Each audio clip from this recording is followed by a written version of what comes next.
이렇게 리플 관련된 ETF 말씀드렸는데요. 이어서는 비트코인과 이더리움 현물 ETF 관련 소식입니다. 바로 트럼프 미디어에서 밝힌 내용인데요.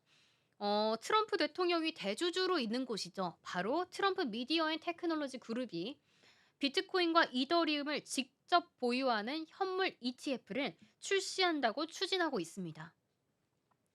현지 시간 16일 블룸버그 등 주요 외신에 따르면요. 트럼프 미디어는 최근 미국 증권거래위원회 SEC에 트러스 소셜 비트코인 및 이더리움 ETF에 대한 등록 신청서를 제출했다고 합니다.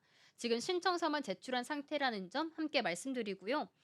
이 ETF를 조금 더 설명드리자면요. 전체 자산의 75%를 비트코인, 그리고 나머지 25%의 이더리움을 투자하는 구조라고 합니다. 이렇게 보면 3대 1의 구조라고 이해하시면 될 것 같은데요. 트럼프 미디어 측은 이 상품이 두 가지의 대표적인 가상자산, 이 부분의 움직임을 반영하는 방식으로 운영이 될 것이라고 설명하고 있습니다. 비트코인 관련 자산 운용은 가상자산 거래소 크립토닷컴이 전담을 한다고 합니다. 크립토닷컴 같은 경우에는 ETF의 전속 수탁 기관이고요. 또 주요 거래 실행 주체와 유동성 공급자로 참여도 한다고 밝혔습니다. 만약에 지금 트럼프 미디어가 신청한 이 상품이 승인이 될 경우에는 뉴욕 증권거래소 산하에 있는 나이스 아카에 상장될 전망이라고 하는 점도 함께 보시면 좋을 것 같습니다. 이러한 신청은 트럼프 미디어가 추진하고 있는 여러 가지 가상자산 산업 중 하나로 좀 박차를 가하고 있다, 이렇게 이해하셔도 좋을 것 같습니다.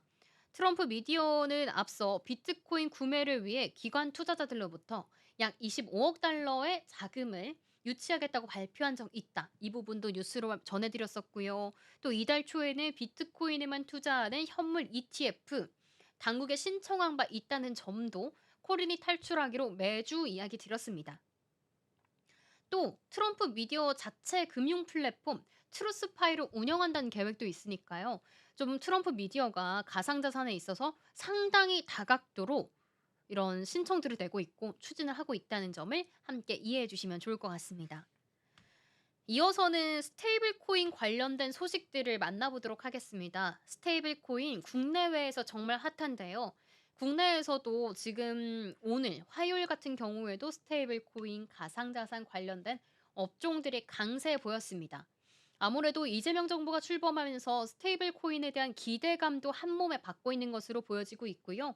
또 관련해서 개별 종목들의 호재도 있기 때문에 이 업종들이 순항하고 있다는 점들 말씀드렸는데, 이 스테이블 코인이 앞으로 어떻게 좀 나아갈지 기사와 함께 말씀드리도록 하겠습니다.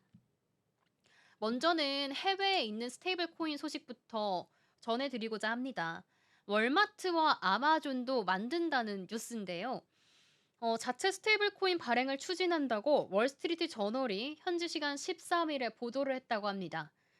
세계 최대 소매업체인 월마트, 오랫동안 금융 서비스 분야 진출을 모색해온 기업인데요. 월마트가 스테이블 코인을 발행을 하게 된다면 이 카드와 같은 결제 수단에서 발생하는 수십억 달러의 수수료가 감소하게 된다고 합니다.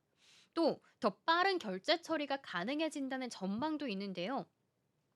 이 부분에 있어서 월마트가 스테이블 코인을 발행하면 이점들이 생길 거기 때문에 이 부분들을 분석한 것으로 보여지고요. 아마존 같은 경우에도 온라인 쇼핑에서 자사 코인을 적용하는 방안을 검토하고 있습니다.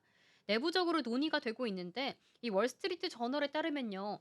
월마트나 이러한 아마존이 기존의 결제 시스템을 좀 우회를 해서 가상자산 기반 결제 시스템을 도입하려 움직임이 보이고 있는데, 이런 움직임 같은 경우에는 미국 전역의 은행과 이 전국의 카드 네트워크 거대 기업들을 상당히 경악하게 할 것이라고 이야기하고 있습니다.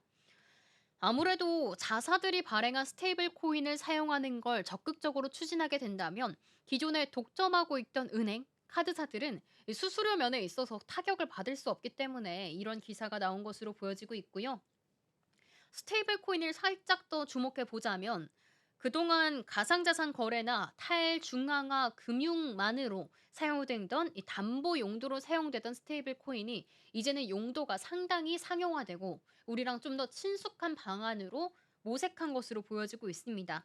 이렇게 최근에는 조금 더 신속하고 조금 더 저렴하게 국가 간 자금을 이동하게 할 수 있는 수단이 된 것으로 보여지고 있고요. 그렇기 때문에 뭐 사용자들의 기대는 물론 기업들의 인기도 어마무시하게 올라가고 있는 것 같습니다. 이렇게 월마트나 아마존처럼 정말 방대한 고객층 그리고 데이터를 보유하고 있는 플랫폼들, 기업들이 직접 발행에 나선다고 하면요. 앞서 말씀드렸던 이런 기업들의 대표적인 사례, 비자, 마스터카드와 같은 카드 기반 결제 시스템을 직접적으로 위협할 수 있다고 합니다.